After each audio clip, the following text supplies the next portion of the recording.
বয়সের বাচ্চা মেয়েটার প্রেগনেন্সির ঘটনায় অনলাইনে অনেক ভুল তথ্য, ডিএনএ রিপোর্ট এগুলো ছড়িয়েছে।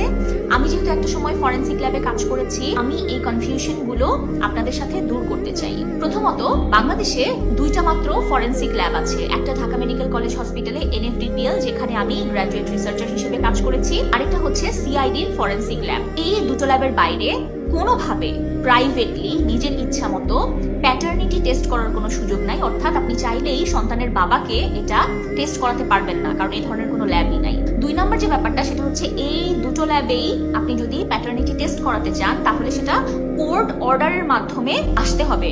অর্থাৎ মামলা দায়ের হবে, তারপরে কোর্ট অর্ডার করবে সন্তানের বাবাকে চেক করার জন্য, এবং তারপরে একমাত্র টেস্ট স্যাম্পল কালেক্ট করে এই টেস্টগুলো করা হবে। সুতরাং অনলাইনে যে ডিএনএ রিপোর্টের কথা বলা হচ্ছে, এটা আসলে প্রাইভেটলি আসা সম্ভব না, কারণ এখন পর্যন্ত সরকারিভাবে ডিএনএ টেস্ট করার জন্য বলা হয় নাই। 2 নম্বর হচ্ছে, যদি বলা হতো তারপরেও এটা অনলাইনে আসলে আসা এখন সম্ভব না। তার কারণ এই পুরো প্রসিডিউরটা প্রচন্ড প্রোটেকশনের মধ্যে দিয়ে করা হয়। যখন কোর্ট থেকে অর্ডার আসে, পুলিশি প্রহরায় স্যাম্পল কালেক্ট হবে। বাংলাদেশে বিভাগীয় পর্যায়ে NFDPL এর স্যাম্পল কালেকশন করার সেন্টার আছে। সেই স্যাম্পলটা পুলিশি প্রহরায় ঢাকায় ল্যাবে আসবে। সেই টেস্টগুলো করার পরে যেই রিপোর্টটা পাওয়া যাবে, সেটা সিলগালা করে পুলিশের হাতেই জমা দেওয়া হবে, এবং পুলিশ সেটা ডিরেক্টলি কোর্টে জাজের হাতে দিবেন। এর মাঝখানে ল্যাব থেকে এই রিপোর্ট লিক হওয়ার কোনো সুযোগ নাই, কারণ তদন্তে থাকাকালীন কেসের কনফিডেন্সিয়াল রিপোর্ট বাইরে লিক হওয়াটা একটা আইনত ভয়ঙ্কর রকম দণ্ডনীয় অপরাধ। 3 নাম্বার হলো, এই যে পুলিশ থেকে কোর্টে পৌঁছালো, যে কোনো উকিল বা যে কেউই কিন্তু এই রিপোর্টটা অ্যাক্সেস করতে পারবেন না। এই রিপোর্টটা ওপেন করবেন জাজ, এবং তিনি একমাত্র সবাইকে রিপোর্টের কথাটা বলতে পারবেন। সো অনলাইনে যে আগে থেকেই ডিএনএ টেস্ট করা হয়েছে বলে যে ভার্ডিক্ট দেওয়া হচ্ছে, এবং যারা সেটা বিশ্বাস করছেন, বুঝতে পারছেন যে এটা আসলে সম্ভব না। এরপরে চলে আসি, অনেকে বলছেন যে কেন এখনো কোর্ট থেকে বাচ্চার ডিএনএ স্যাম্পল নিয়ে টেস্ট করার কথা বলছে না।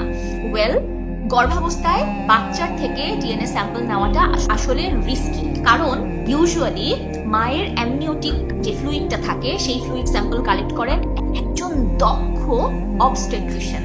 এটা কালেক্ট করার সময় যদি কোনো ধরনের বিষ হয়, তখন কিন্তু এই অ্যামনিওটিক ফ্লুইড বাইরে লিক করতে পারে, ইনফেকশন হতে পারে, ব্লিডিং হতে পারে, বা মিসক্যারেজের রিস্ক থাকতে পারে।